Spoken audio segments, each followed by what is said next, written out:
that is our beloved teacher, Dr. Adita Kaumukar. She is with us and she will enlighten us about the phenomenology, the approach in qualitative research method. Thank you. Thank you, sir. Thank you, sir. Thank you, all the learned participants over here on this platform. A very good evening to one and all present here. And today, before we go to the topic, right, as sir said, that phenomenology, it is the basis of his present institute. So, whenever I will feel certain difficulties, sir is always there. So I don't have any, kind of any, what should I say, any anxiety or anything else. So whenever I wouldn't be able to answer, we will request sir to answer it. However, I will try my best. I have tried my best to learn phenomenology and to share my views on phenomenology with you all. And today, just, like 2 minutes with sir's permission, I would like to pay tribute to that person who is, the renowned statistician. I mean, doesn't need any introduction. So I'm not giving any introduction to that person. Renowned statistician, the founder of my alma mater, Professor Prashant Chandra Mahalanabish. So on his birthday, such an auspicious day, one of my renowned statistician, psychologist, and my mentor, Dr. Devdulal Dattoray sir, so has given me an opportunity and to talk about phenomenological study research as a part of a qualitative research. So thank you very much, sir.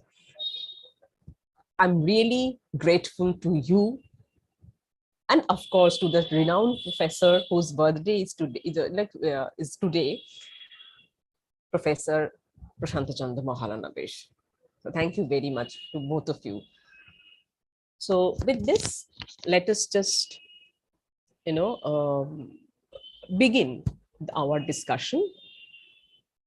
So let me just share my screen. Just a moment.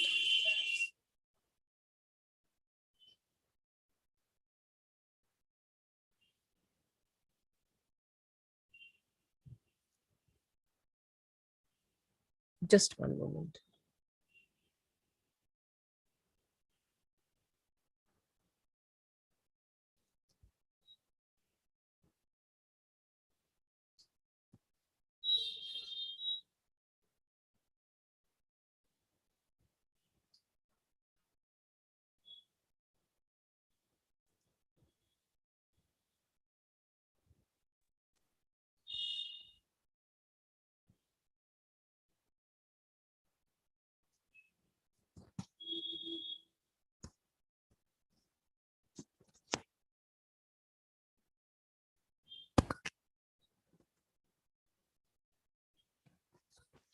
I guess this screen is visible.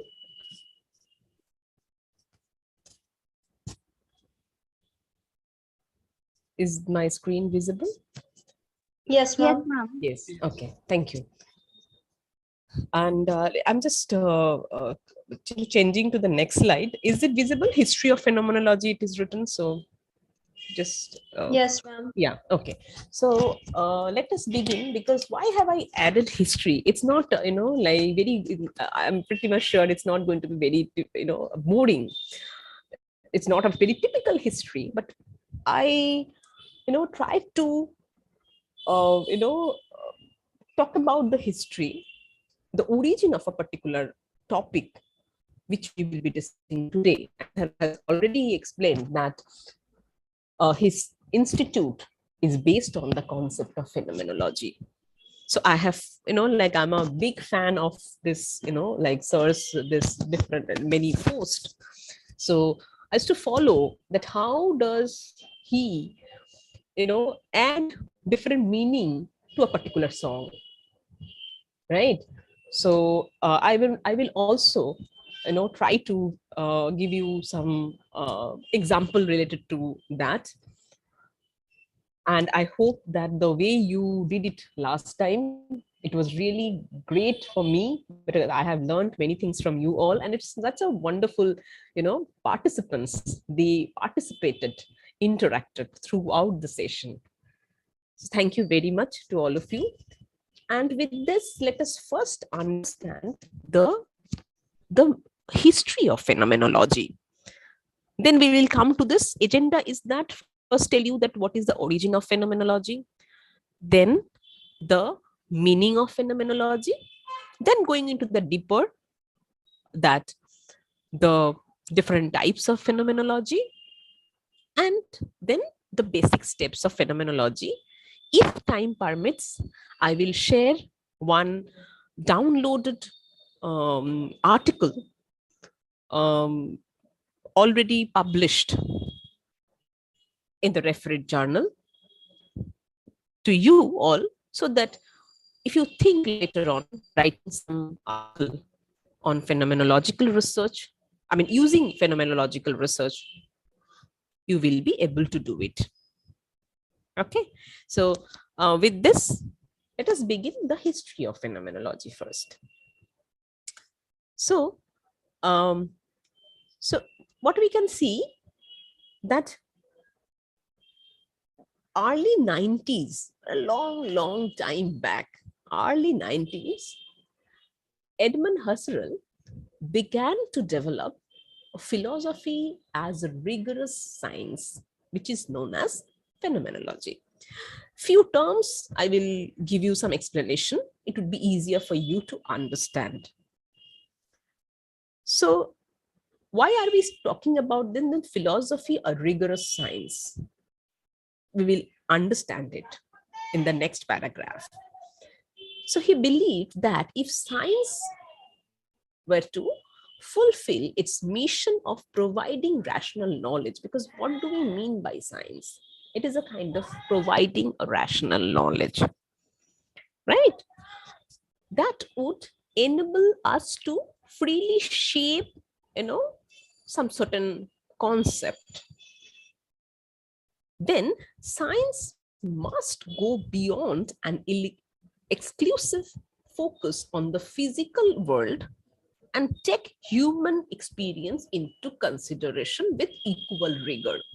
That means that science is rigorously studies the physical world in the, like keeping some variable, studying some variables in the laboratory, the physical world. But it is, important what Husserl thought. He believed that it is important to go beyond that and take human experience into consideration, because something what I am perceiving may not be the same way that you are perceiving. So this situation may be, as like if you followed us when just the beginning of the session, we were conversing. So sir was saying that, about this concept. So I told him that, see, the moment I took it as a challenge, that okay, I have been given this responsibility, so let me read it, let me take it as a challenge. I will probably able to present before you something, whatever I know. That is my perception. Now if somebody is thinking that okay, I have been given a topic of phenomenology, which was honestly, it was not taught to us in detail when we were students. All my colleagues, they, like they're not that much aware of this concept, because it was not taught to us in detail. But then if somebody is thinking that okay, I was given that topic, and then why is it so, like it is making me so much of uncomfortable, That is his or her perception. Here we are not judging anyone. We are just trying to understand. What I'm trying to say, it's all about your perception. The same situation can be perceived in a different manner. Hence, your experience, your perception must be taken into consideration to understand certain things. Am I making sense to you all? If anybody wants to say something.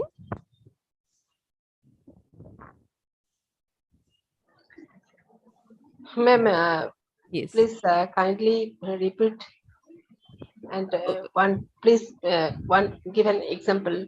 Yes, sure. Yes. Thank you, So, ma'am. thank you. So, I gave an example. What I was trying to say, that why am I discussing that the history of phenomenology? I will not say that in this year this happened, that year this happened. So I'm not asking anyone to remember these things. But what I'm trying to say, that if we do not know the origin of a particular method, we will not be able to understand the essence of that method. Because phenomenology is all about the essence, right? So what I tried to say, that the concept began from that situation where the thinking was like that science is taking care of the physical world, and like it's focusing on the physical world, what is happening now. Science also need to take care of human experience into consideration. For example, when we at the sudden outbreak of COVID-19, so few people like took it as a very like okay, it's completely negative. Few took some negative steps. It was their perception, it was their experience. But like many took it as a challenge. It's like, for example, take this institute's initiative.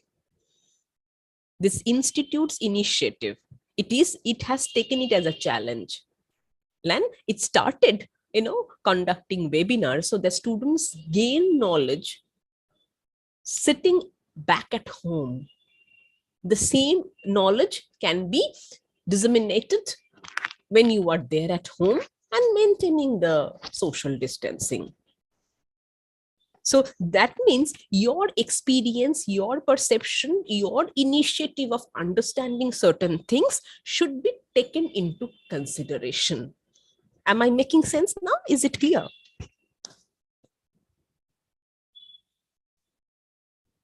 Yes, ma'am. Okay. So that is what, with this concept, we will go to the next segment. That is, It is a lived experience. right. Yes, I'm coming to that. Yes, excellent. Thank you. Thank you. Lived experience. Yes, it is a It's live. social, cultural, political, Yes. any. Yes, it is a lived experience, because a certain thing can be interpreted by you in a certain way, can be interpreted by me in a certain way. Am I making sense? And that is why we are talking about it is a lived experience, and you have already mentioned it. So like it's a great thing from your end. So Husserl recognized from the beginning that his work, although primarily philosophical, had certain implications for the discipline of psychology, especially for the positive science and humanistic one. So are we aware of this humanistic part? What is humanistic? Anyone? Ma'am, please repeat the question, sir. Ma'am. The Ma'am, question it is. yeah, just 1 minute. The question is that I said that it was written that this particular research like paradigm has its contribution in the field of psychology, especially positive psychology, and to some extent humanistic psychology. So why am I talking about this humanistic psychology? Any idea? That was the question. Yeah, somebody tried to answer. Yes, ma'am, it was me. Hmm. Ma'am, we are considering, I mean, obviously, phenomenology and this approach is can be applied to different approaches as well. But here the special emphasis on humanistic field is because humanistic inherently is very people oriented, or Correct. focuses on subjective experiences, or what we say the goodness of people, or Correct. like we have originally studied in our UG classes. Mm. I am a undergraduate student, Mhm. so this is from what I have learned, that it has a holistic approach, but it is at the same time very individual in nature. And yet, what I personally believe in phenomenology is that even though we have a shared reality, even though what we are currently living in, you and I are sharing a reality where we are both in this class, Mm. my reality is somehow different than yours. The Correct. way my experience is different than yours. And that Yes. would be my perspective. Right. Excellent, Tanvi. So that is what I was trying to say, that it is more of a positive one, positive science, as well as it is more of a humanistic in nature. So giving emphasis to human being rather than only interpreting the situations. Okay, so, okay, as I was telling you in the last class that was on case study, I was telling you that, okay, in qualitative research in general, we are not concerned about that. Okay, what is your depression level? It's not that concern, that much of concern over here. The concern is that depression level is this, that is understood, but then why it is happening, what can I do as a psychologist to reduce that thing, what are the factors are responsible for that. It is not only, okay, mean score above average or below average, etc., etc. So you are right, Tanvi, and those of you already participated, that it is a lived experience. Your and my situation is completely different. However, we are there in the particular situation, in the same situation, but we need to give emphasis on our lived experience, the individual consideration. And that means giving emphasis to the human being. And now he asserted, means Hasrul asserted, that description rather than explanation would be the best means for identifying the essential constituents of conscious experience. So it is like we need to describe, right? So describing the thing rather than only the interpretation and etc., etc., right? And now identifying the essential constituents of this experience is very important. And I don't know how many of you are aware of that. I was not aware of this. So when I learned this, phenomenology in detail, I also got to know that phenomenology has an important role in influencing gestalt psychology, because Tanvi has already mentioned nicely that it is a holistic approach. Now, the holistic approach does not mean that, you are like you are studying many people, but you are studying, even if you are studying in one individual or a group, small group, you are understanding that group or that particular individual in detail. Okay, and Gestalt psychologists were influenced by this phenomenologist, and Kurt Kafka. I guess many of you know this name, Kurt Kafka, Wertheimer, and all. Kohler, they're the gestaltist. So they offered their, Kurt Kafka, his offered his definition of phenomenology, that for us, means for them, phenomenology means a knife and a full description of direct experience as possible. So this is something which is in best, the definition of phenomenology, and that's why I started with the history of phenomenology. Now moving on, as I told you that this, after knowing the history, we must know what it is all about. But I am thinking right now that I must ask you to explain it, because many of you are so good and so knowledgeable that you know things even before the things have been explained to you. Anyways, so I will give you, like some chance even to, as usual, I will ask you to explain. I will, like be a listener rather. So the phenomenology, the word comes from the originated from the Greek word, and one is phenomenon and this is a logos. So it is a kind of, basically it is a philosophical, has its philosophic root in the philosophy, and is a study of the structures of experience and consciousness. That means, in the very simplistic term, it is all about that your experience, the way you perceive your things in your life. This is important. And by now we have come to know this person's name, Edmund Husserl. He is the German philosopher and he is the father of phenomenology. He's the founder of phenomenology. And phenomenology is a qualitative type of research that seeks to explain the nature of things through the way people experience them. So, as we already explained it, and it translates literally as the study of phenomenon. Now, what is a phenomenon? Phenomenon could be your experience, could be your perception, could be the way you are viewing a particular thing. Anything will come under that phenomena or phenomenon. In other words, it is a study of meaning of those things or phenomenon, phenomena is a plural, phenomenon is in singular.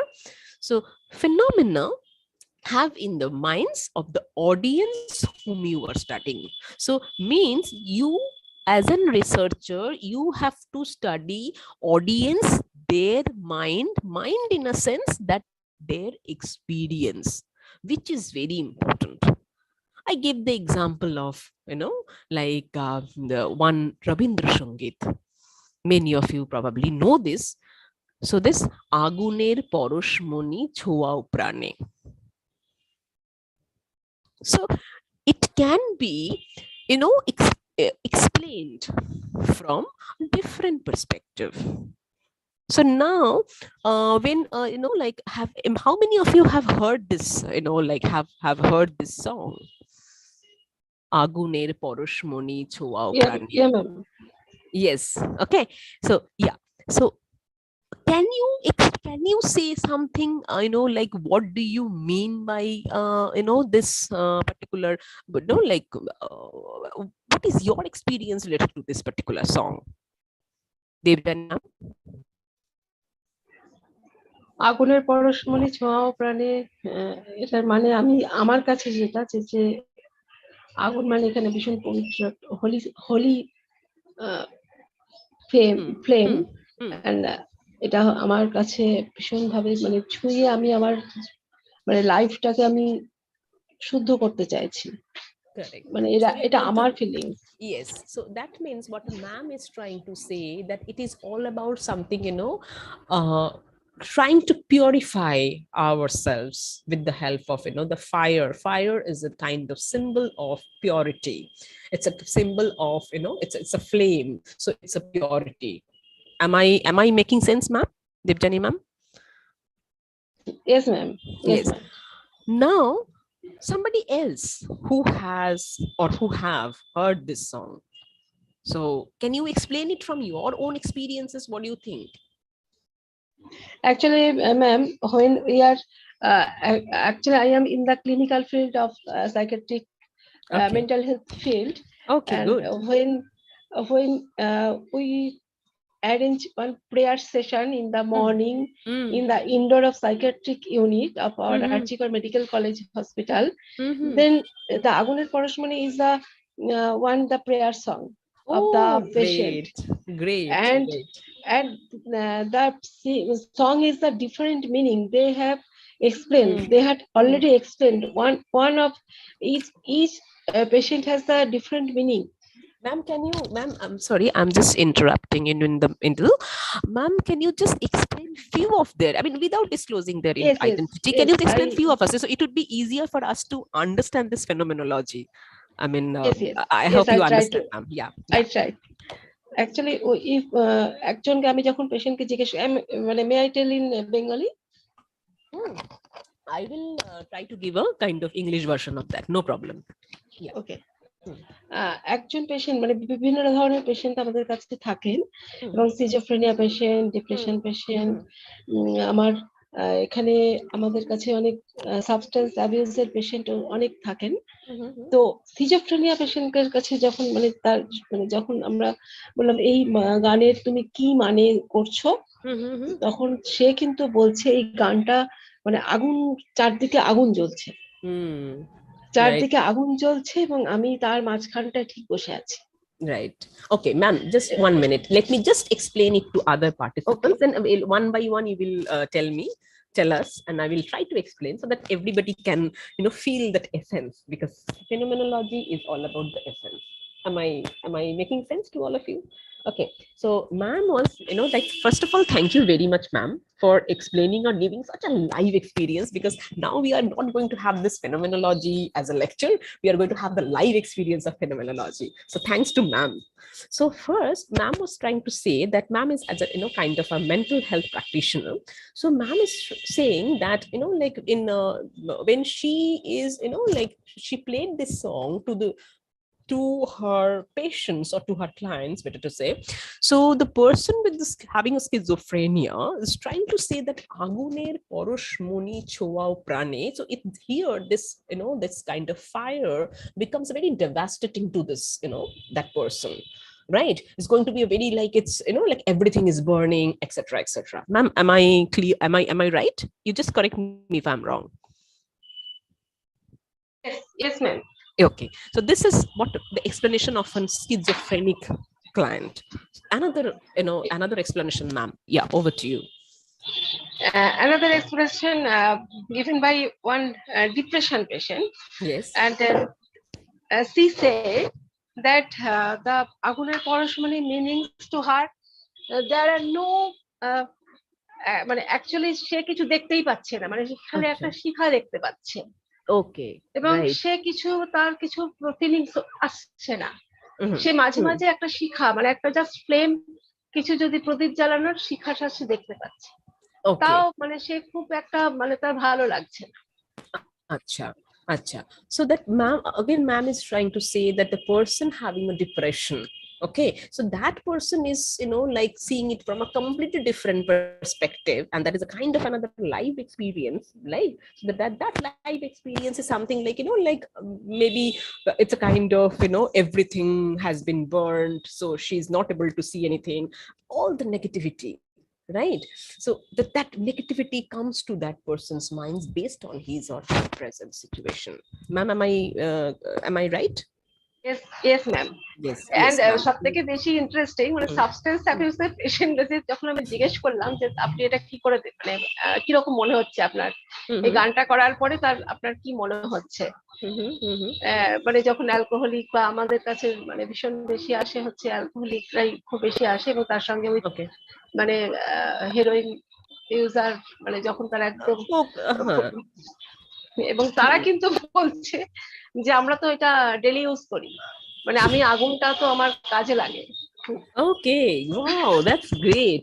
So ma'am is also saying that, like the person having, the client with the substance abuse, right, that person is seeing, this fire or the flame from a different perspective. They're saying that, okay, we are using it in our day-to-day life, so I kind of, like it's very common to us, and we are, it's kind of our daily, like we are daily using it, because, I'm a kind of having this some, like maybe cocaine, heroin, or maybe like some cigarettes, which is, filled in this cocaine, heroin, etc., etc.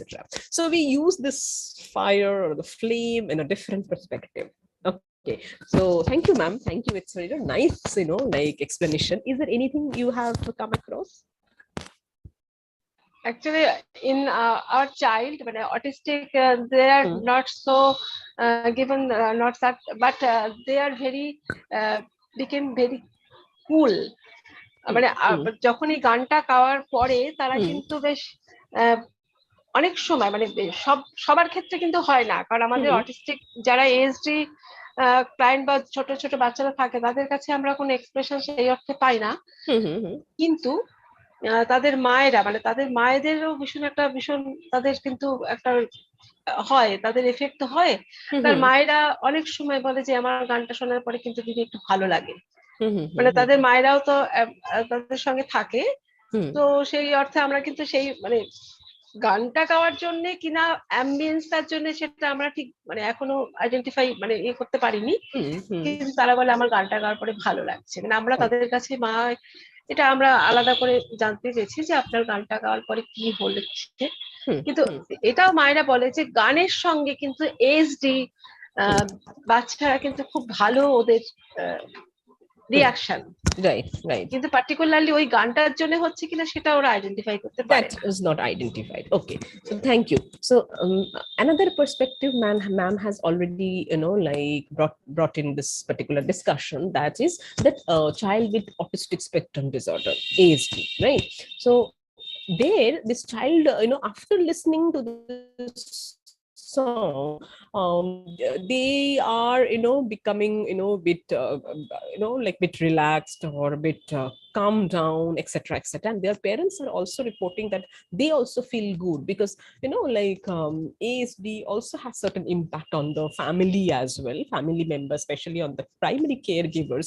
So the parents, the primary caregivers are also feeling like a bit cool or very relaxed after listening this song, right? So that means what we are trying to say, so we are not going to that like clinical field, but we are trying to first of all, thank you very much, Devjani ma'am. If you just can switch on your video just for a for 1 second, it would be good, if it just a request. So right, so it is actually. Yes. Okay. Yes, thank you. So that means Devjani ma'am nicely explained it. Yes ma'am, thank you very much, thank you, and thank you very much for your like wonderful participation in this. So thank you ma'am. So what we are trying to say, that means we have understood that like we have a kind of live examples, that lived experiences are very important, and phenomenology is it considers the true meaning of the phenomena to be explored through the experience of an individual, the way they are describing it. It is not that it should be like this. So if I think that okay, aguner poroshmoni choa prane, that particular song, it means that okay, like a something happy, holy things are taking place, or etc., etc., may not be the same thing for that person who are in a different state. So you as a researcher, you have to identify, you have to recognize the individual difference and taking their own perspective, which is and so that you can understand that person as a whole, and you are giving emphasis to that person himself or herself. Phenomenology is an inductive method. I guess many of you know this inductive and deductive. Is there anyone who can help me in understanding inductive and deductive? It is inducive and deductive is deduction. It is inducive means that Yes. drawing any from Right. their perception I have to induce Yes, or narration. right. So that is means, as ma'am is saying, that it's inductive. This phenomenology is inductive because we are here going from specific to generic, right? It's not general, sorry, it's that should be generic. So specific to generic, and it is a descriptive. It is not always that interpreting like my viewpoint, it is describing my viewpoint is very important, because the moment I as a researcher, I am hearing you and I'm trying to interpret, I am using my mental set. So that is not the goal of phenomenology. The goal of phenomenology, that you as a researcher, you should describe the way your audience is thinking. Am I making sense to all of you?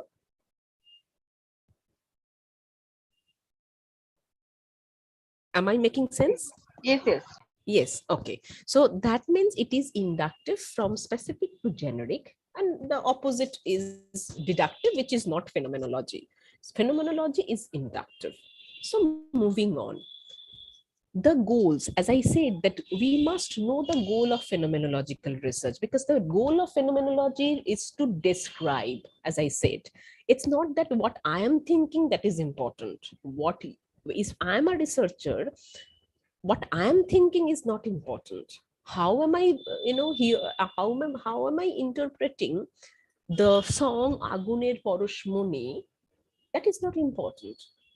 The important is that how am I describing your experiences? Because you are a specific entity, and I have to understand your experiences. I have to describe your experiences.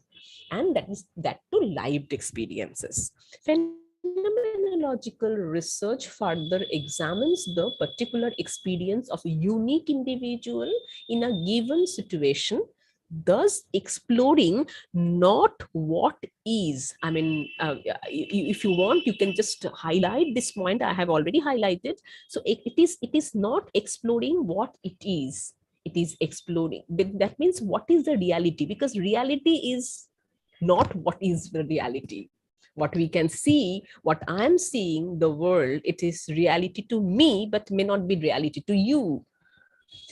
So the importance of this phenomenological research is exploring not what is. That means not the reality, but what it should be, what it is perceived to be, how it is being perceived by you. That is the reality to you. How am I perceiving certain things? That is my reality. Reality changes from one person to another person. But like based on my situation. So when I'm in a, let me tell you my experience, my explanation of my description about this Aguner Poroshmoni. It's all about, as ma'am first started saying that, ma'am, Devjani ma'am started by saying that it's a very holy thing. So I, the moment I, I hear this song or I listen to this song, it, like I goes back to my marriage days. Honestly, I'm telling you, because it's for a kind of very holy things, and like it's a kind of experience that I experience in my life, which has really changed my life. So it is, to me, it is going back to that thing and explaining the things in a very holy manner, purification of your soul, etc., etc. But I have interviewed one of my clients, and I'm not a clinical psychologist, I'm an organizational psychologist. So, but then I have interviewed when I was there in a corporate before joining Amity. So I interviewed one of my client, one of my colleague, better to say, and he said that he, like whenever he, listen to this song, he goes back to his, the funerals of his father. So this is the live experience. Are you getting my point? Anyone is having any problem in understanding Yes, so yes, far? yes. I have. Yes. I got it. Yes. Anyone else is having anything you would like to talk about? So I want.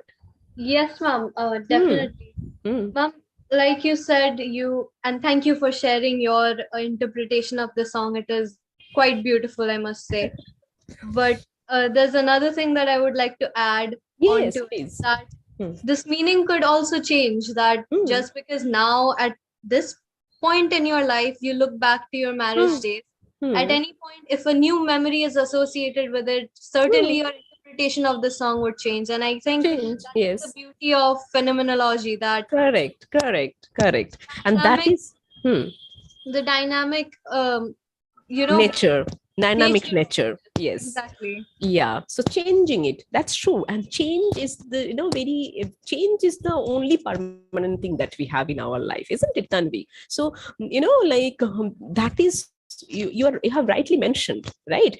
So we also need to keep it in mind that this, like once I have interviewed you, you have told me, okay, this is my lived experience. I should not be putting a tag to it. Okay, for Tanvi, this is the only lived experience. This is the only interpretation. No, very rightly said that it may get changed over time, because like like it's all about your situation based, your perception about a particular thing, as it is like written there in this slide, that it is like it aims at searching through the layers of interpretation to disclose experience as it unfolds. So I was about to explain these things, and thanks to Tanvi, she has already explained it so nicely, that it is changing over time. It's not that we will put a tag, okay, to Rita, Aguner Porushmani means this. No,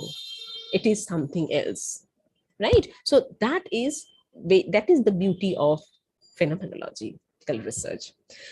Continued with the goals of phenomenological research, the purpose of phenomenological approach is to illuminate the specific, to identify the phenomena through how they are perceived by the actors in a situation. I hope by now it is clear what Tanvi already said, that it is a particular situation. It is a situation specific. Your perception also gets changed.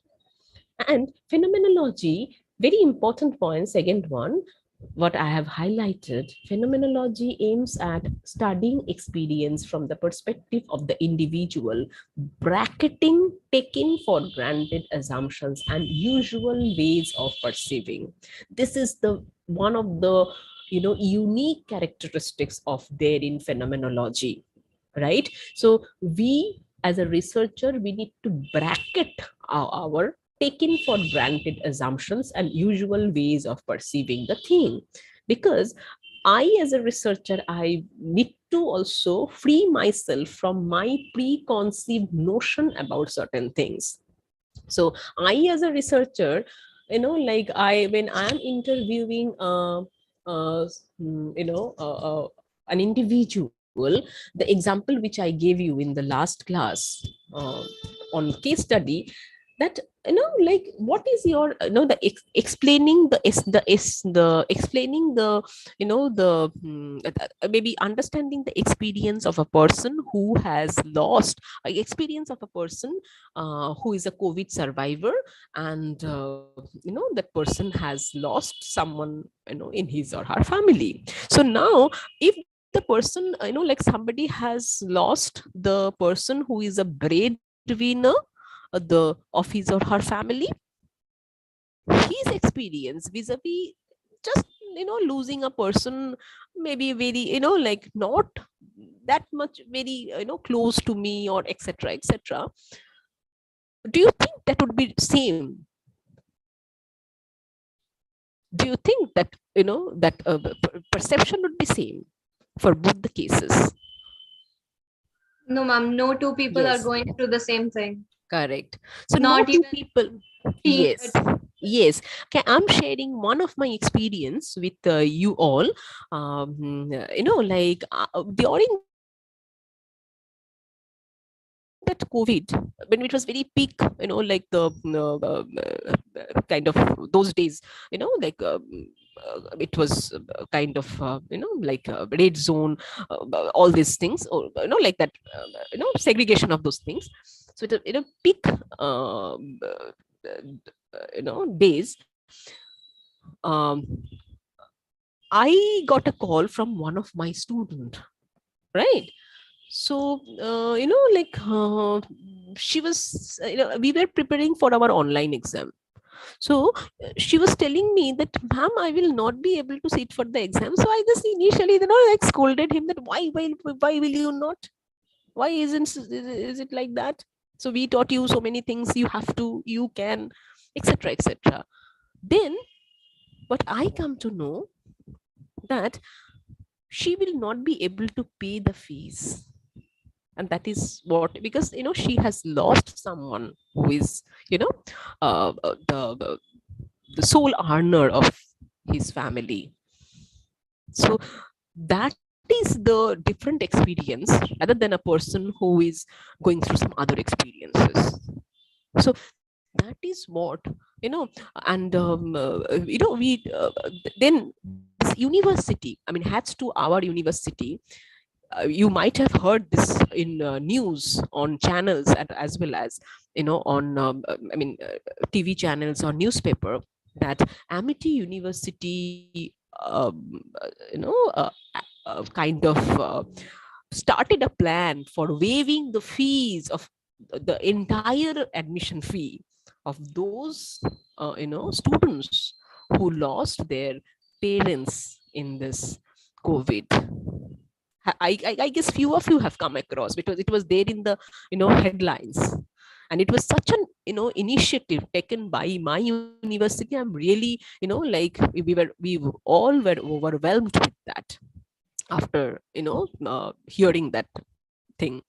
So that is what it should be.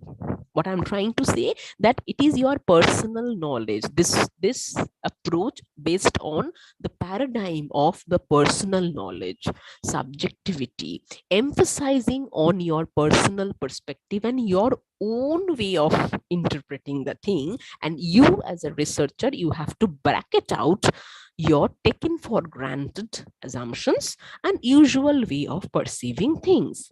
Pure phenomenological research seeks essentially to describe rather than explain, and start from a perspective free from the preconception. I guess this points, by now it is clear to me, you all. Anyone is having any problem in understanding?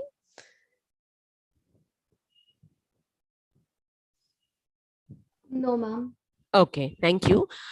Phenomenological methods are particularly effective at bringing to the forefront the experiences and perception of the individual from their own perspective. And this point is also very important, and therefore at challenging the structural and normative assumption. So the structural thing which is already structured in my mind, we have to avoid those things in phenomenology. So to me, COVID means, okay, sitting back at home, like relaxing, taking classes from home, and getting salaries at the end of the month, and then like spending more times with my families, etc., etc. Do you think that this is same for all? No. So here is that we should be challenging the structural and normative assumptions. Even if average number of people are having a certain viewpoint, you may deviate from that, and that is also should be acceptable to me as a researcher if I am using phenomenological research paradigm. Am I making sense? Yes, ma'am. Yeah. The purpose of phenomenological inquiry is to explain the structure or the essence. As I was trying to say this, Devjani ma'am, rightly kind of mentioned it, that the essence of, the meaning of a particular song from a different from the perspective of people having different, like background, or having certain different being categorized differently. So the and more accurate description through the lived experience of an individual. Now moving on, that some characteristics of phenomenological research. It is a focus on the audience's interpretation of something. It is not my interpretation, it is my audience's interpretation of something. A lack of researcher bias and prior influence. A descriptive emphasis on research insight. That research reports tend to be in-depth.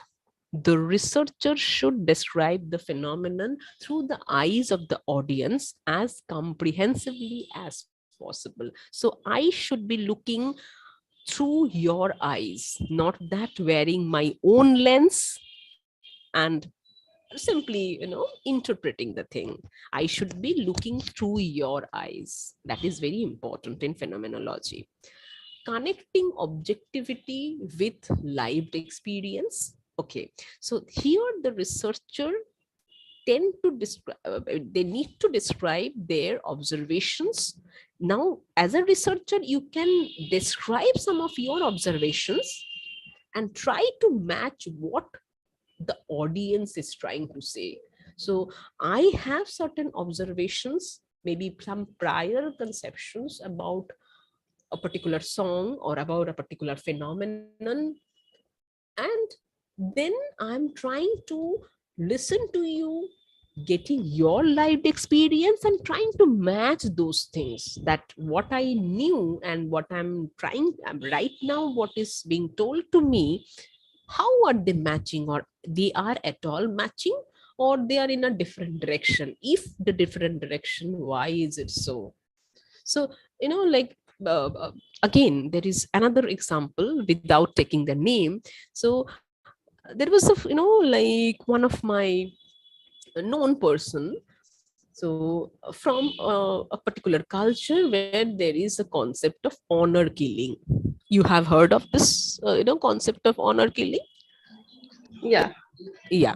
Okay, so one of my known person from that particular culture, so I'm not giving any name of that also, no, that is not required as of now. Now, the concept of honor killing, what do you mean by that? I mean, what is your concept of that? If I'm asking you to explain or rather describe it, who can describe it? Ma'am, basically, it is when I'll use an example. Honor killing is when your child is not abiding to the some structure or something that you have already laid out in society, some norms, and thus to defend and restore the honor of the family or the honor of society. You think that you are serving justice by killing this person or your offspring. Offspring, obviously, I'm using a very specific example. But the concept is that when you're trying to serve justice by defending or restoring the honor that you have built on the basis of certain norms in society or culture. Right. So what do you think? Is it positive or negative to you? I think it is very negative. Negative. Negative. Okay. It is. Now, it is always negative. It is always negative to you. Now, as the way Tanvi explained it, I also tried to get a different viewpoint from the person who is there in that culture, right? And he said that, like, this is actually an honor, because, like, if somebody is not abiding by the structure that I have already made, it is good that we are, like, punishing that person or being harsh to that person, so that the person understands that following the structure is very important. Now, what do you think, this explanation is positive to that person or negative to that person? Try to think from that person's perspective. However, this person is not with us, but then like, try to think, the person who is saying this, is it negative or positive to him? What do you think?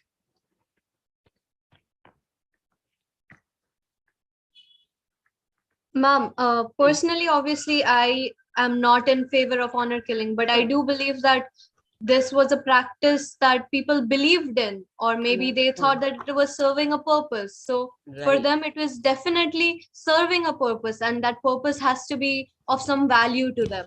Yes, so that purpose is having certain value to that person, and that to that person, maybe many of us will not be in favor of this particular like, social phenomenon, but social issues, but this social issue, but then the person who is I mean, into that particular culture and having certain value associated to that particular social issue, that person may have positive notion about honor killing, may be completely different the way we think. So what I was trying to say, that you as a researcher, you may have certain viewpoints, you may have certain preconceived thing, but you need to like, connect your thing with the lived experiences.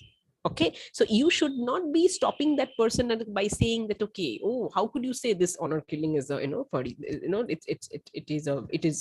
it serves the value of your culture. How can you cannot stop that person the way he is or she is perceiving. And that is why this concept of phenomenological research is that understanding the person's perspective, the understanding his situation as well, his culture as well, right? So let's move on.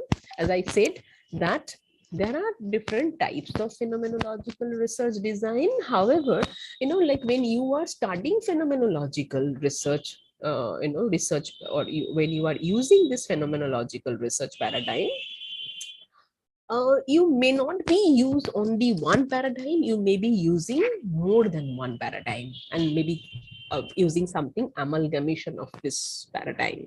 Okay, so research design would be, one is an existential phenomenology, another is a hermeneutic phenomenology, another is a transcendental phenomenological research.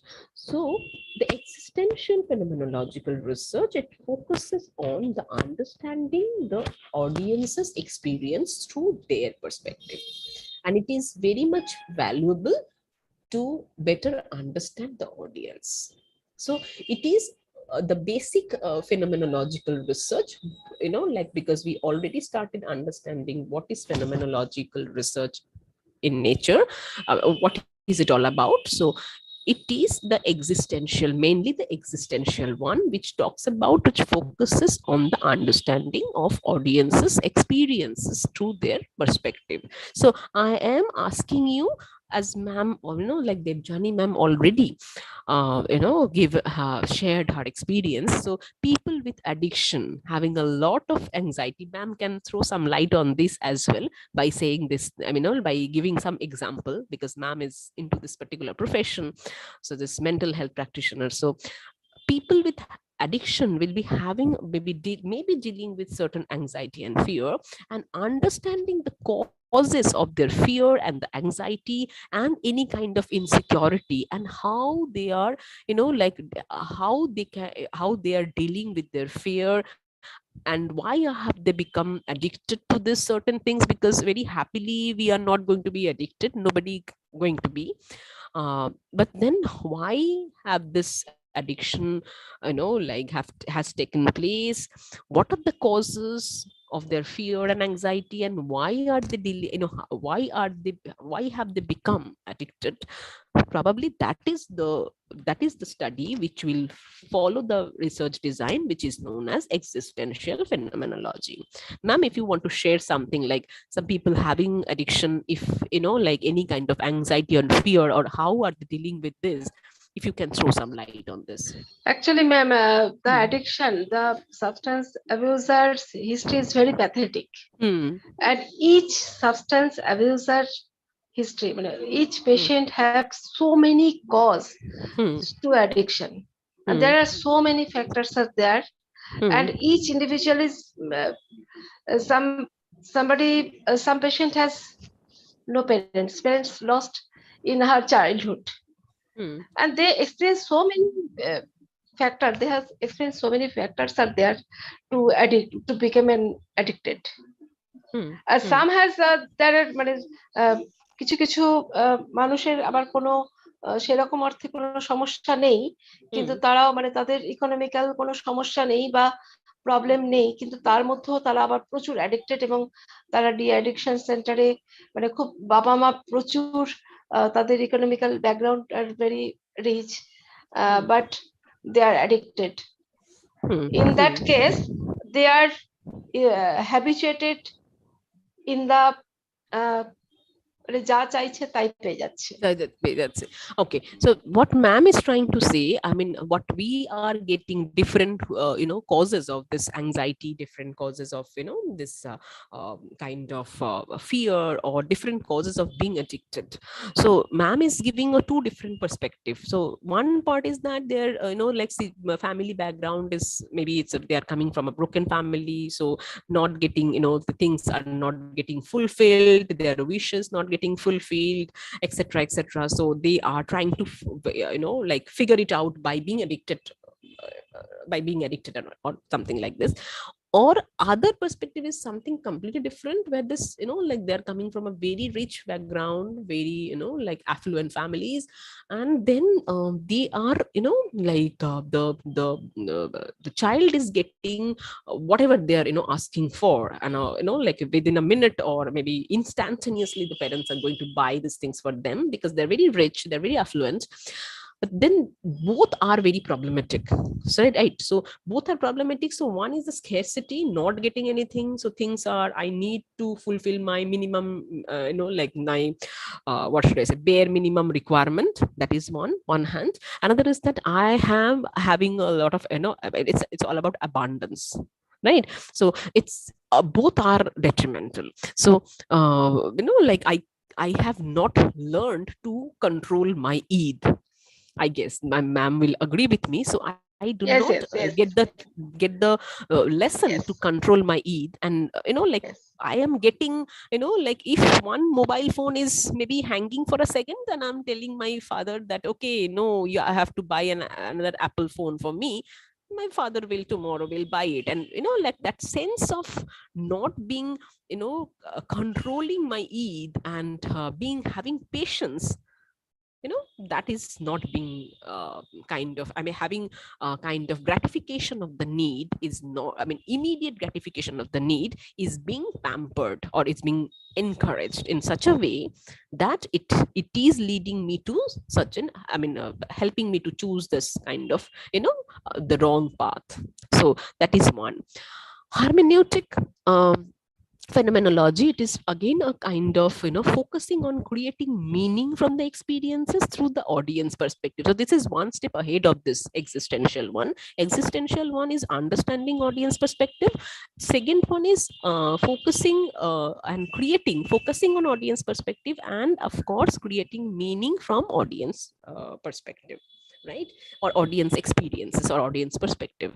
So that means, it would be something like trying to understand, or like kind of creating certain meaning from the what is being told by my participant.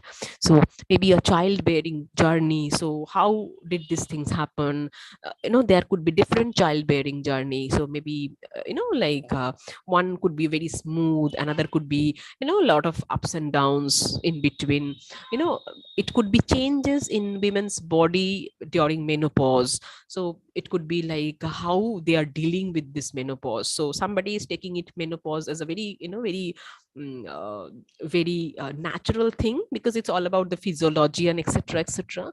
You cannot avoid it. You cannot you cannot what should I say, you have to accept it. So how a person is doing this, so trying to create a meaning from the experiences what he or she is, I mean, sorry, in case of menopause definitely she is saying. So and the childbearing experience also. So like what this pregnant woman is saying, that what was her experiences, and like how did this I mean, how did she deal with this ups and downs in her life. So creating a meaning. And transcendental phenomenology is something which is very much kind of understanding something very from a very different perspective, of fresh for the first time. So maybe if you are understanding that, trying to study the essence of physically active women even after 65 years of age and even older, I mean, older. So how, like how are they, like if you we generally have a here, the most important thing is that researcher has to be aware of the need of bracketing out this already existing information, or bracketing out the taken for granted perspective, and concentrating on the participants description. Why is it so? Because we generally do have a like do have a notion that people 60 and above, they are kind of very much inactive, and they do not do anything, they are not creative, etc., etc. They are not physically active, not psychologically active.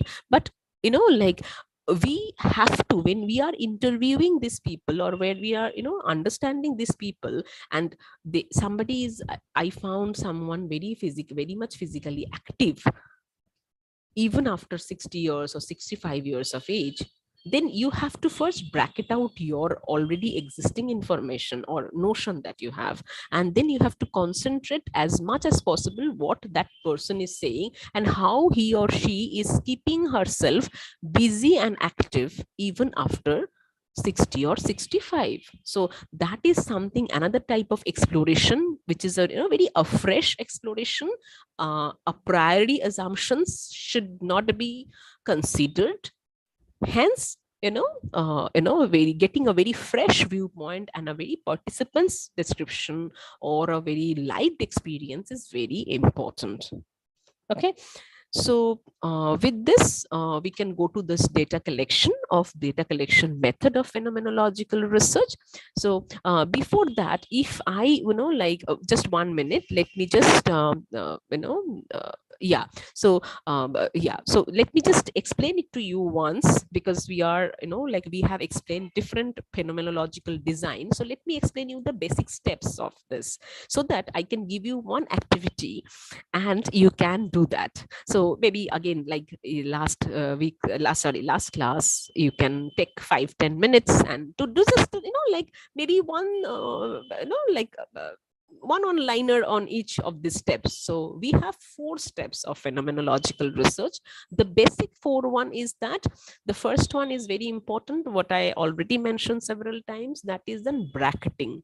Bracketing is that it is regarded as a central component of phenomenological research, that is the reduction or being, isolation of the, like what is already being isolated from what is already established. So you should not be guided by any kind of pre-assumptions. It is known as that suspension of your pre-assumptions and keeping yourself free from any kind of preconceived notion. That is very important. And then the second step is intuiting. After bracketing out is done, intuition follows, where the researcher now remains focused on the attributed meaning of the phenomenon by the preceded research. Through this process, a shared understanding of a phenomenon on whatever being studied is achieved. To effectively accomplish this process, the researcher should provide the variance of the data until a common understanding is made. Therefore, the process actually, like it demands that researcher to be immersed into the study, and this while studying the phenomenon in detail. So that means here this researcher must use this intuition and also need to, like ask or understanding the phenomenon to that extent, to that extent where he or she can get certain common understanding of why this is happening. So for example, the last example, that is, physically active people even after 65 years of age. So first bracketing out that some stereotypic notion regarding aged people. That is one, the bracketing one. Then intuition is that why this person is so much active and what does he or she do, right? And like what are his, maybe the kind of inspiration, or what is his aim to do these things, and that is why he is becoming so active, still so active after 65 years of age. And then the next thing is that analyzing. So when you are analyzing, you can put certain, like coding, some categorization can be done, making sense of a significant meaning of a particular phenomenon is created. So what is that? Suppose you can see after interviewing, you can see there are certain code can be applicable, certain categorization or certain theme is is evolving. So what are those themes of that person who is very much physically active? One could be that that person, like kind of try to contribute something to the society. Another thing is that she, like try to kind of be physically active in order to live a very kind of normal life rather than being sick, etc., etc. So this one is, like for contribution to the society. Another is being for the sake of, like physical activity, for being a very lively even after 60, which is very important. So this way you can categorize the code or the theme. And the last segment is that there's a very critical step, which is known as the phenomenological research methodology, which is known as description. Now each and every code you need to describe. The descriptive phase, when is that comprehension and definition of the phenomena are done by the researcher. So now you as a researcher, you as a psychologist, researcher of a qualitative researcher, as a qualitative researcher, you have to add some meaning to this, to those. You have to describe those codes, that what is the meaning of, to him, or to that person, that old aged person, what is his or her meaning to that contributing to the society? What is, like his or her meaning for being very social, being physically active, being socially active? It could be another theme. Maybe being, like not being dependent on others, independence could be another theme. So you have to now describe the theme based on that, what he or she, means your participant, has said. So with this, I will just give you, I mean, is there any query so far?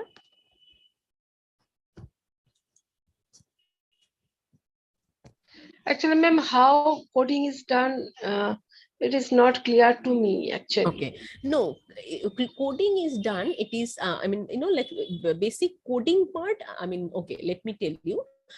Coding part, typical coding, like information would be given to you. As of now, what you can see, what you can do, that suppose you are interviewing the person who is, like the old person who is physically active even after age of 65. So you are interviewing that person. You are asking that, why are you so much active? Why do you think that you should be active? So he is saying that, okay, I want to contribute to the society, something. I want to do something for those destitute people. I want to do something for this, like street children. So this is actually a social contribution. So you are making one code, putting the similar themes together, and you are making one code which is the social contribution. Now another, in another description, he is saying that, okay, I need to be physically active because after 60 there are many, like many illness or etc, etc. So I need to be physically active, otherwise I will be, like kind of ill, or I will not be physically very active. So I have to be physically active for the sake of my health. So this is his health related issues. So are you getting this point? So this is how you need to club those similar items together, similar statements together, and put a different code. Okay, now it Is it clear? Okay, so now, yes. yeah, so if I just request you, so if you just if all of you just write down this 4 steps, no need to explain that, no need to write the explanation, only write down the 4 steps. One is bracketing, second is intuiting, third is analyzing, and the fourth is describing. And if 5 minutes given to you, if you can have certain, if you just come up with certain kind of maybe phenomenological research, maybe you interviewed certain thing, or especially Devjani ma'am will definitely be able to give her example. So just a one liner example relating, or stating, I mean, sorry, not stating, relating to this 4 steps. So if you can do it, so that would be another exercise class activity for all of us. So if that can be done, is it okay? Is it understood by all? Yes, ma'am. So just 4 steps. You need to write many things under this. Just 5 minutes. Now it is 9:17, right? So just 5 minutes, maybe 9:20 or 22 or 25 max. We can come back and like with this, maybe this 4 steps, maybe one liner each. explaining these steps so that it is easier for you to understand. Is that okay? Can we do that?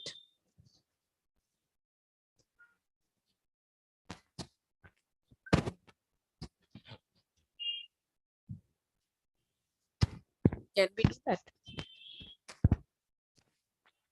Yes. Yes, just 5 minutes so that it is going to be a bit interesting to all of us. Okay.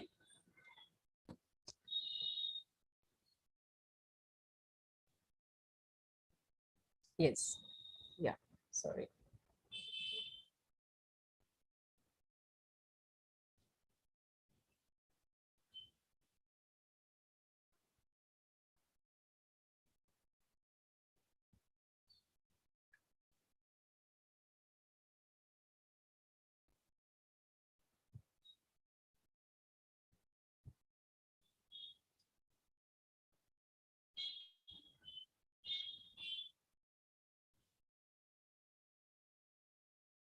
Are we doing this?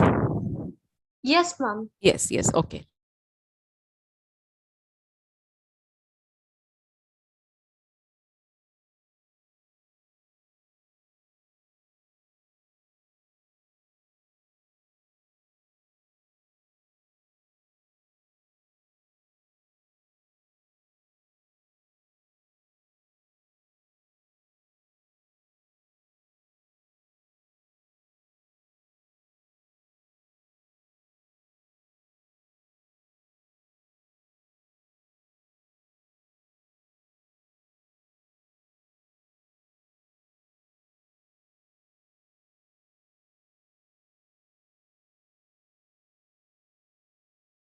Ma'am, could you move to the previous slide?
Excuse me, ma'am. Could you show the second step, please? Yes. Yes. 1 minute. Is my screen visible now?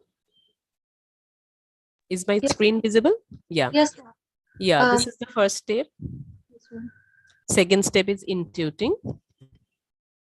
just one point. I mean, you don't need to write anything. Okay, so it's not needed right now. So just a point which will help us to understand that, okay, it is understood.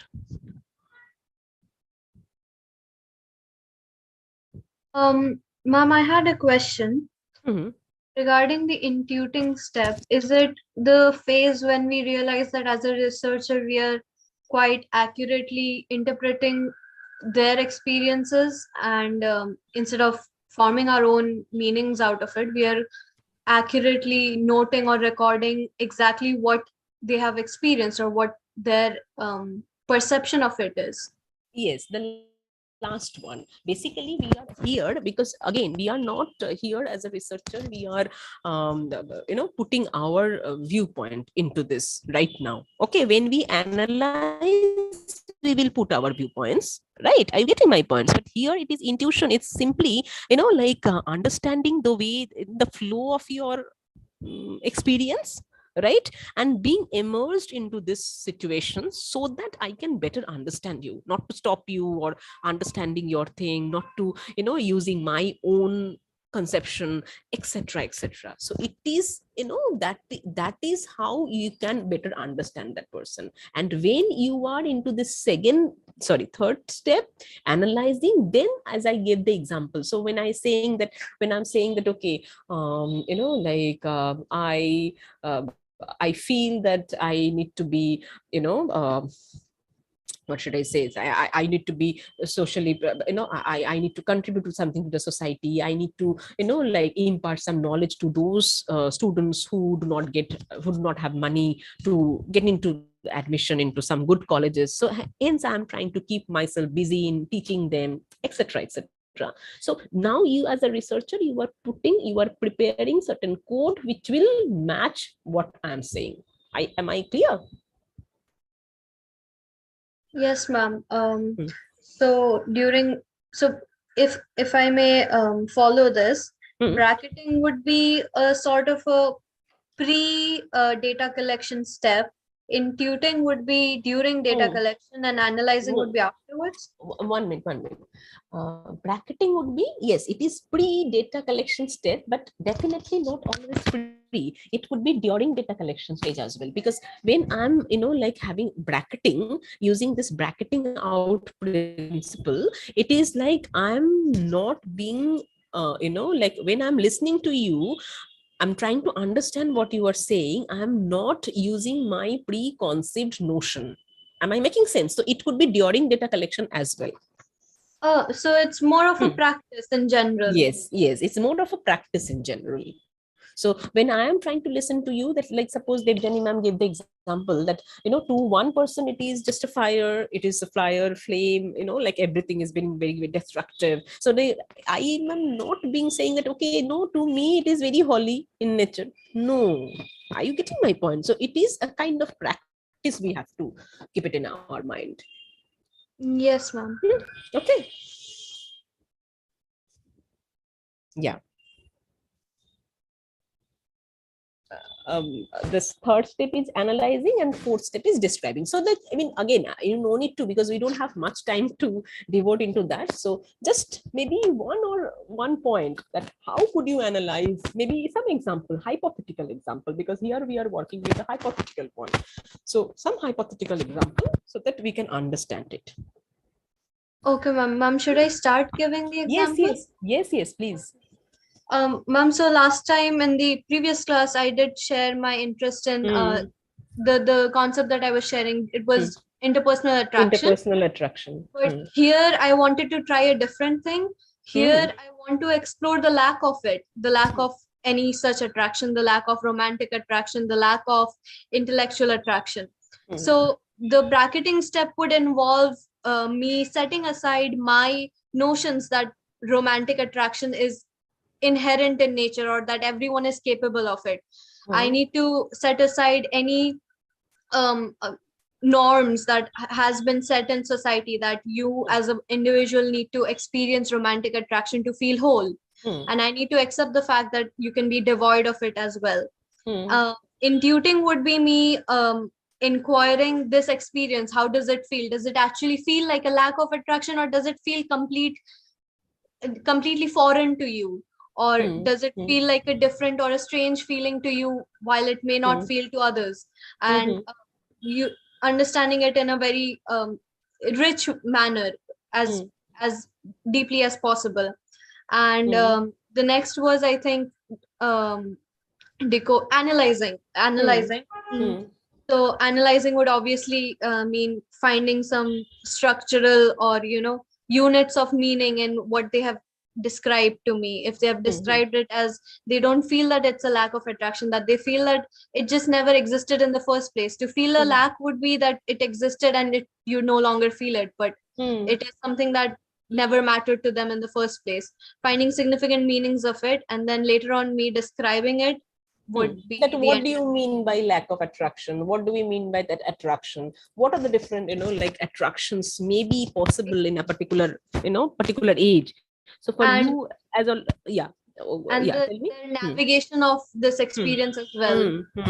That's what I was about to say. Yeah, so very nicely, thank you very much. Last time also, like there was a lot of kind of participation. This time a lot of participation, so I really like this, the lovely audience. Anyways, so let us just quickly go back. Yeah, so now probably we have understood this thing by now. So data collection, I'm trying to give some essence of the data collection.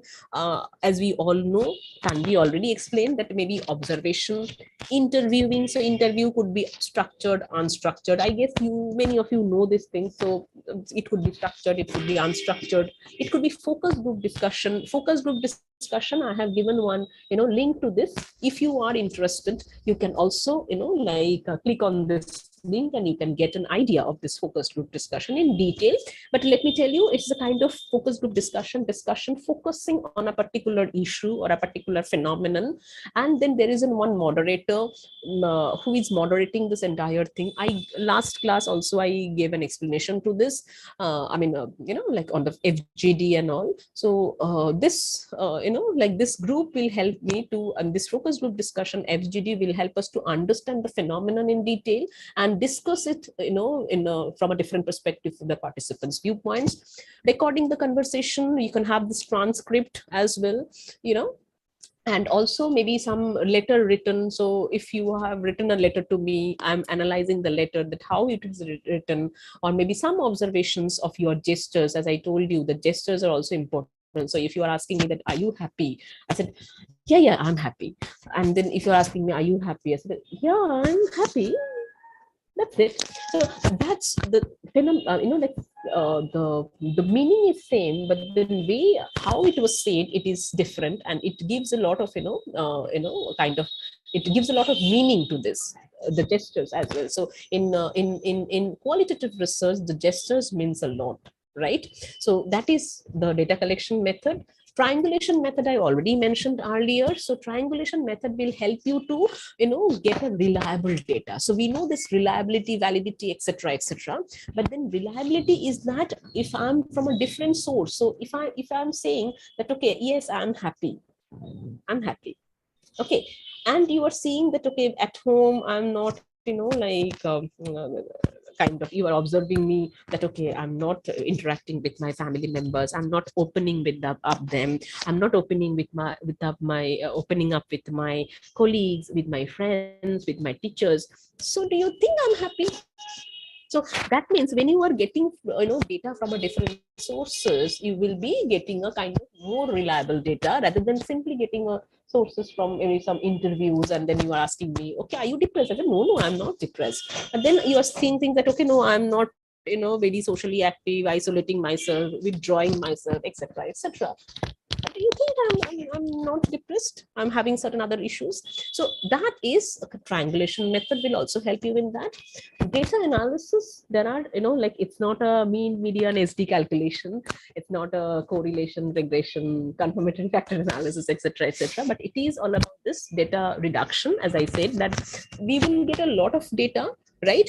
Whole lot of data, because when you are interviewing, you cannot simply stop a person by saying that, okay, this is not important to me, right? So you will be getting data, but you have to reduce or reduce, like go for a data reduction by summarizing the important things which you would like to, inquire, we would like to emphasizing on, and the theme, the pattern would like to reduce. As I said that from this entire interview or this transcript, you have to, now reduce this transcript of maybe 3 pages letter, 3 pages personal note.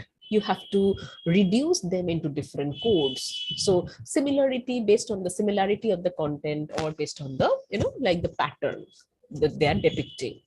That is one. And then data displaying, simple data displaying with the help of chart, with the help of matrices, with the help of certain, with some tabular format, with the help of graphs, etc. And you can say that, okay, like the exam phobia, if you are, analyzing exam phobia, for adolescent, exam phobia is this percentage, because they right now they cannot, concentrate on their study itself. Study is always, they have some relationship issues, etc., etc. So you can present the data as well, so you, with the help of chart, graph, etc., etc. And then the final thing is that drawing conclusion, that why do you think for adolescents this exam phobias are more, some relationship phobias are more, the, some identity confusion is very high, because this, Eric Erickson's stage theory of, psychosocial theory of psychosocial theory, like it's a stage of, identity confusion, or forming some, like it's a, identity, forming identity. So the confusion that, that may come if it is not properly taken care of. So the last thing is drawing conclusion. So this part already mentioned. So data type, the sources of data could be of primary and secondary data. So it is, like primary data, maybe with the help of certain survey, questionnaire, etc., etc., and secondary data from some document which is, like already available in the internet, some documentation, some letter, some monograph, etc., etc., some archival data as well. And then data collection already mentioned. But then what I'm trying to say already, that this is very important. No matter what data collection method you are using, you as a researcher, you must be showing empathy, a good level of rapport building with the participants, understanding their insight, bracketing out your own notion, already existing notion. This couple of things we need to keep it in mind while we are using phenomenological research design. Okay, sampling, like previous lecture, it was also for a case study also, or mostly for this qualitative research. More than 90% of the cases we go for convenience sampling, or we go for purposive sampling, because when I am trying to, understand the physical activity, the relationship dynamics among those elderly people who are above 65, their relationship dynamics. So definitely there I will never be interviewing those people who are less than 65, below 65 years of age, who are, like 40 years, who are 35 years of age. Definitely I will not interview them. So based on my purpose, I will go and interview, or I will be using some other mode of data collection in order to make my data much more reliable. And then this is a structure of phenomenological research, as I already, gave you in that last, that case study as well. So before I discuss this structure, let me tell you, ma'am has already asked these things, that coding part, right? Devjani ma'am was asking this, is there any rule for doing the coding? Coding to definitely based on that similarity of the content and all, but then there are two types of coding. One is inductive coding, another is deductive coding. So the similar concept, we can use it here. It is like for inductive coding, as we all know that it is also known as a ground up approach, where we derive our codes from the data, and we don't start with any preconceived notion of what the code should be, but we allow the narrative or the theory to emerge from the raw data. So it is basically that like from a specific from a specific going from specific to generic. So maybe interviewing 5 people who are above 65 and trying to understand their relationship dynamics with their children, and then going for individual one, this is the coding, for individual two, this is the coding, and then finding out some similar coding among all those 5 individuals being interviewed, and coming to some generic theme of relationship dynamics. This is the first one. And the second one is just an opposite of that, that starts with certain already existing coding, and then interviewing those people, and then trying to match that, okay, whether this predetermined structure is the final one, or there could be a different structure. So in phenomenological, most desirable is that the first one. Okay, so this is basically will be helping us to be in bracketing out our preconceived notion or prior experiences. Okay, so this is a coding part. Structure part, Ma'am, yeah. Ma'am, one interruption. Actually, ma'am, I have one. I have bracketing one part, history of the PTSD patient, and I have taken which one? So which one? Tell me. Sorry, I couldn't hear post-traumatic. you. PTSD. Okay. Okay. Yes, No, yes, post-traumatic stress disorder. No, Yes, okay. yes. No, PTSD. I haven't heard it. I mean, I haven't heard it since I couldn't hear it from the network connection. That's why. Yeah. Okay. Okay. Yeah. PTSD. So Yes. Sohana Parvin, 16 years old. Girl. Ma'am, just 1 minute. I mean, it would be better if we are not going to take the name of the client. Okay. So without disclosing the identity. Yeah. Tell me. And girl told me that রাতে ভালো ঘুম হচ্ছে না, and প্রায় সারা রাত জেগে থাকি, সবকিছু ভুলে যাচ্ছি, গত 2 মাস ধরে বেশি হচ্ছে, একা একা হাসি, একা একা কথা বলি, এই সব কিছু হচ্ছে, এবং 1 থেকে 1.5 বছর আগের ঘটনার পর থেকে actually she has have some sexual harassment from her home tutor. Okay. And from the duration of 13 years to 14 years, 14 and a half years. And when she had in the class of class 8 to class 9, and she has repeatedly harassed by her home tutor, but she can't explain to her parent, but because they are according to her version, the parents are not hearing, because they don't believe her. And the home tutor has the influencing person, so that she can't explain. And this trauma is very much heartened, and that's why she is the first scorer in her class, but she can't concentrate in the class 9, and he has not done very she is not done, not she is very badly, that is effect in her result in the class of 9. And she is now a patient of PTSD. And that's why how I am coding in this situation. Okay.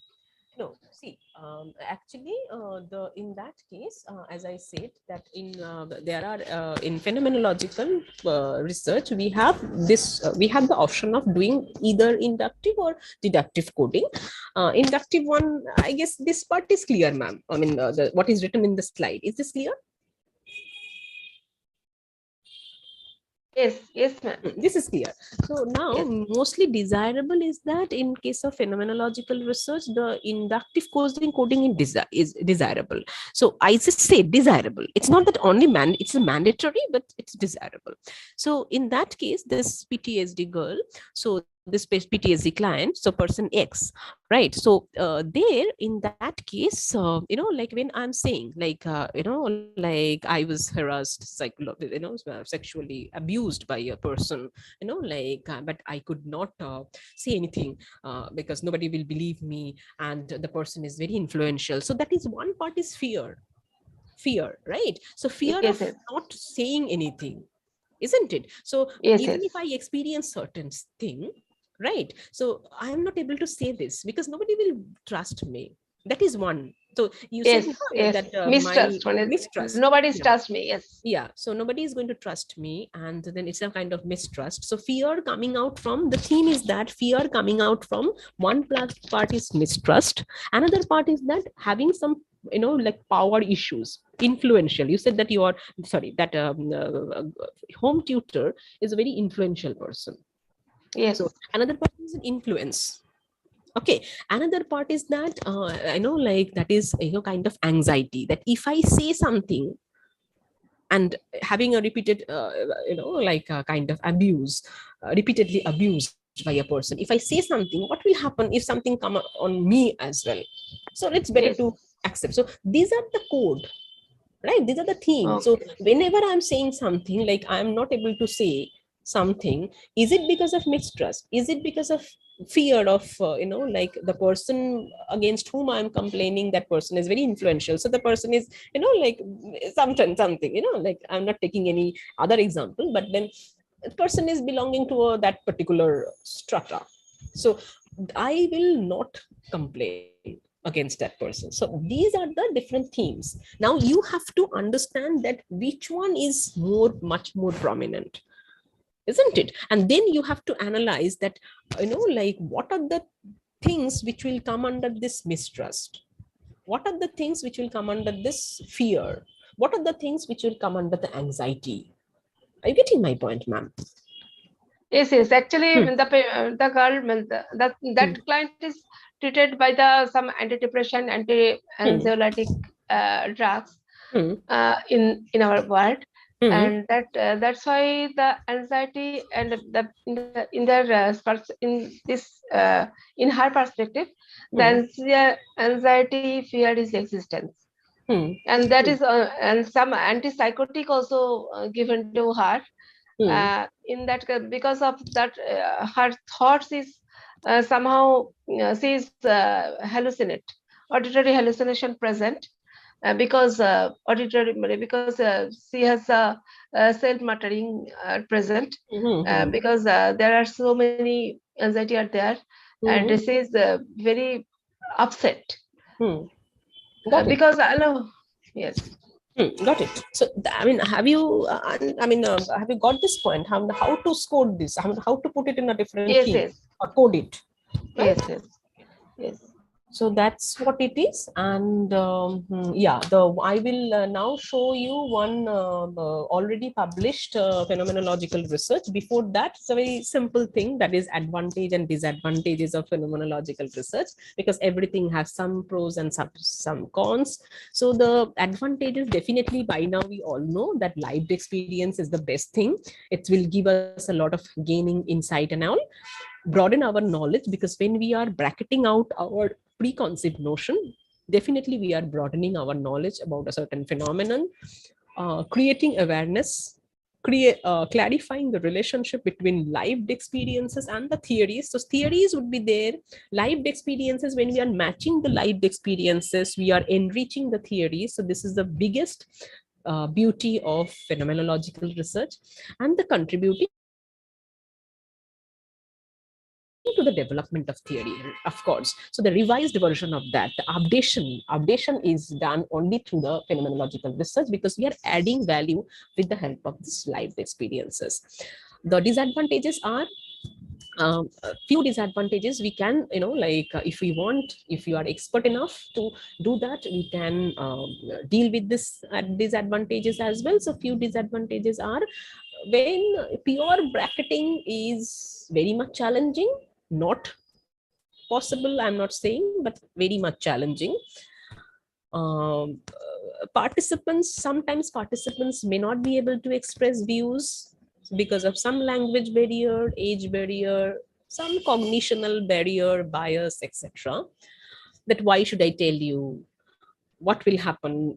Nothing will happen over time, etc., etc. Because of sometimes age, some people will not tell you. Presenting findings in phenomenological research is very difficult. I will show you one paper, but that is not very difficult. And data gathering analysis is very time consuming. It's very, very difficult rather. So with this, I will, go to the next case, which is, sorry, the one case I have given. If you want to note it down, I will also, put it there in your chat box so that everybody can see this.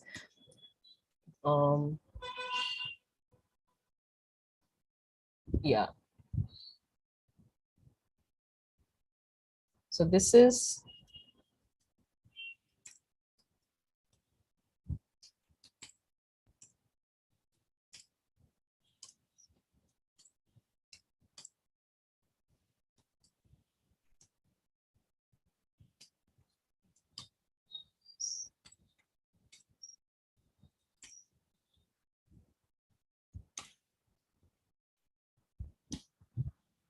yeah. So this is one, like if you want, you can make a case study on that, case study on this. Not case study means it's a kind of, writing a report on this.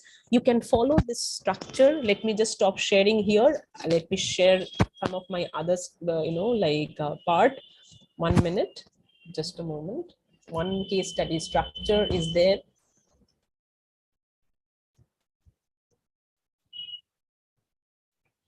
Yeah.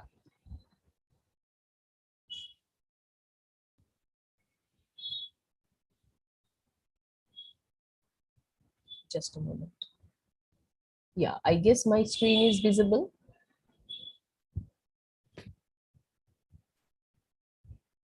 I guess my screen is visible.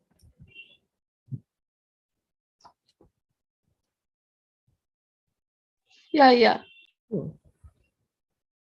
Okay, so this is a phenomenological analysis of hope in cancer patients, a qualitative study. So you can make an abstract, you can make a structured abstract the way they have done. So abstract may include certain subcomponents, which is the background or a little bit of prelude of the research work that you have done. So here they have written on that hope of those people suffering from cancer, etc., etc. And then the material means mainly this, that interview or semi-structured interview, open-ended questions, etc., etc. Purposive sampling, I guess it is, you can see this purposive sampling was used, 10 patients, 10 participants. The results they have mentioned in terms of this coding, survival expectation, willingness to leave, prognostic clarification, positivity of health providers, and the recovery of other patients. So you are getting some hope from those people who are there next to you, suffering from the similar type of illnesses which you have. So conclusion is this. So this is all about structure. This is all about structured abstract. Similar structure would be followed throughout, I guess. So introduction, it's a very small part of introduction, and it's, I mean, you can elaborate. I'm just showing you this some pieces of that, some important part of that. So this is not the entire thing. So the method and materials, this is a participants. You have to explain them in detail, their age, their, like the mean age, the standard deviation, the way we do it in quantitative research as well. The particular inclusion exclusion criteria. I hope you remember what I told you in the last class, which was there on case study. So there should be proper inclusion exclusion criteria. And then table 1, this, the demographic explanation of those people. Method, which is the, like semi-structured, in-depth interviewed, open-ended questions. Procedure, you should be, like writing down, making the approval of the institutions of the hospital, etc., etc. And then what did you exactly do?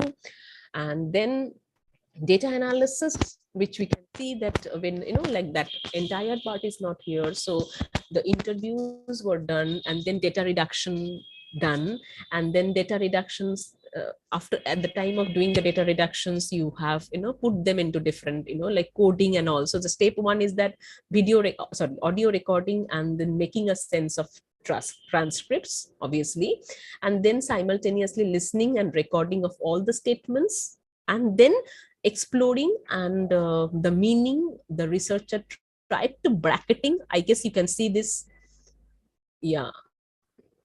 Tried to bracketing his or her own values, and then deriving certain meaning, and then coding. This is basically a coding part. Sub themes, maybe undercode, maybe fear coming out of this mistrust, fear coming out of this being influential, fear coming out of this anxiety, etc., etc. So sub themes may be identified, and then the researcher is going to describe these things which already mentioned, and the results being presented. There are 5 themes emerged. Survival expectation, already I told, and then you can give certain verbatim of the patient without taking the name of the participant or the patient, just saying participant 2, participant 4, which is stating or relating to this particular theme, if applicable. So it's not that everything you need to write down here, but then if something is applicable and going with the theme that you have, that have been emerged, so you can relate to this. So this way you can do this. This is all about this, and the discussion part, maybe a parity between what is already established and what you have found, or if there is any disparity, why is it so, what this could be, maybe value addition to the existing theory, etc., etc. At the conclusion, ethical consideration we all need to do, and this the rest of the things. Okay, so this is what it is. What is the structure of a phenomenological research. So I will stop sharing this, and if with sir's permission, I would like to play one Rabindra Sangeet to end up this session, which will, I think, which will go with this concept of phenomenological research, if sir gives us permission. Sure. Ma'am, 2 minutes, thank you very much, ma'am. It is very exciting. Thank you. Just 2 minutes to, on this auspicious day, if we can wrap up with this. So just a moment.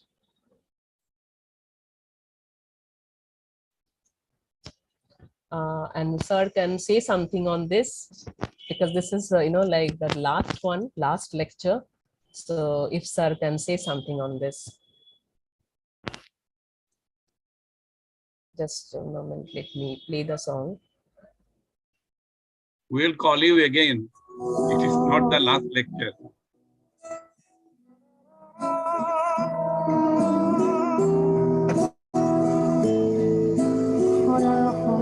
Okay, was it audible? Yeah, audible. It was audible, right? Okay, just 1 minute.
Okay, I just stopped this music. So that's it. I mean, you can hear this song later on as well, and it's a very famous one, and it's one of my favorite. When I was, studying this phenomenological research, I thought that this actually song was made. This is just my perception. The song was made keeping in mind this concept of phenomenological research. So with this, let me, wrap up my session. Thank you very much to all of you for your patient listening. Over to sir.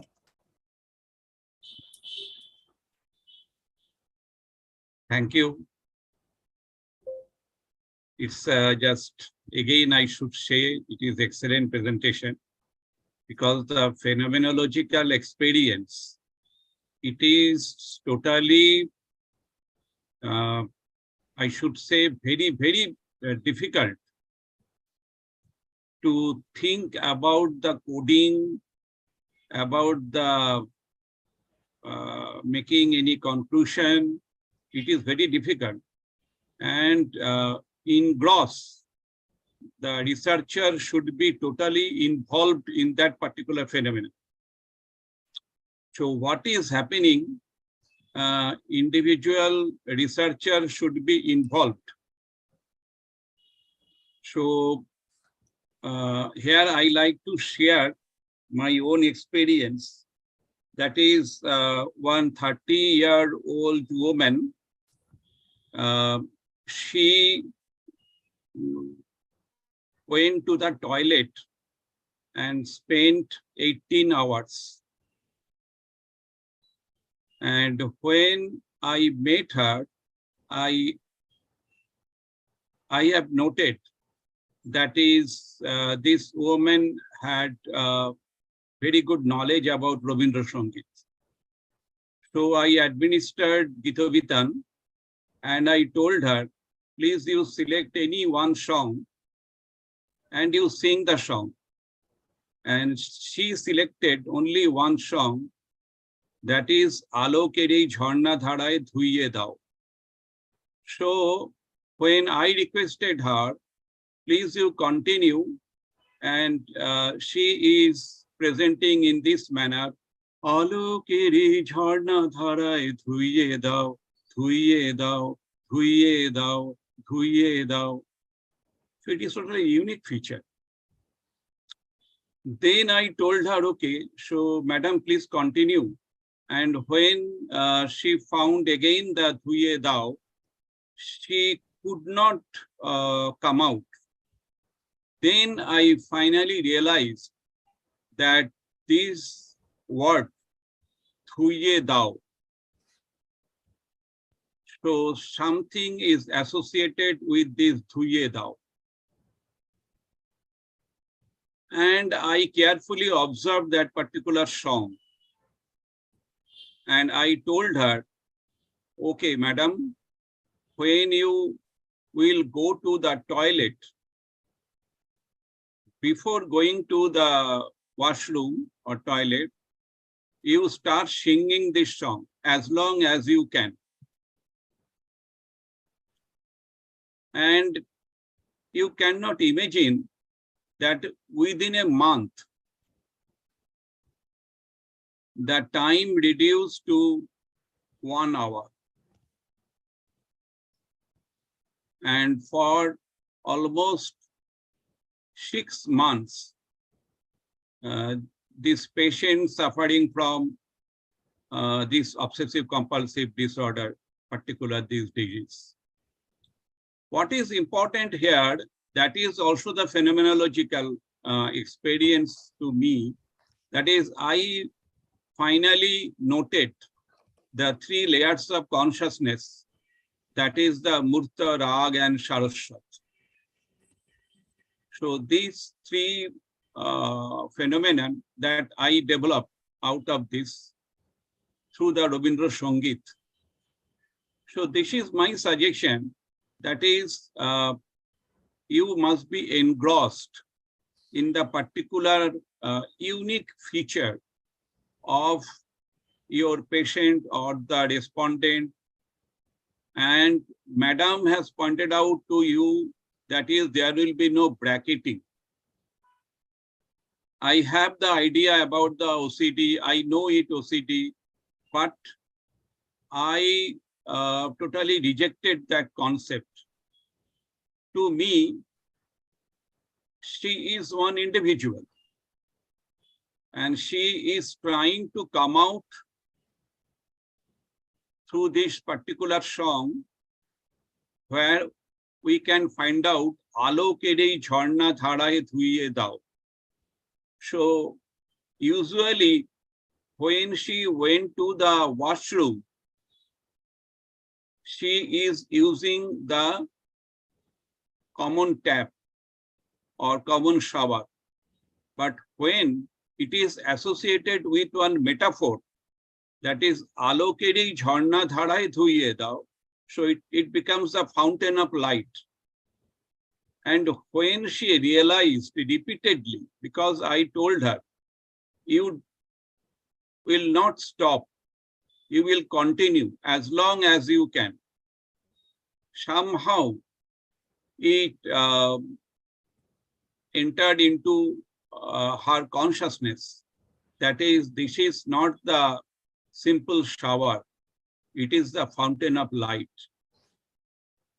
And if you read this particular song, you will find that this particular song is very much related to the OCD patient. So to me, that is, it is not important to classify the individual based upon the bracketing.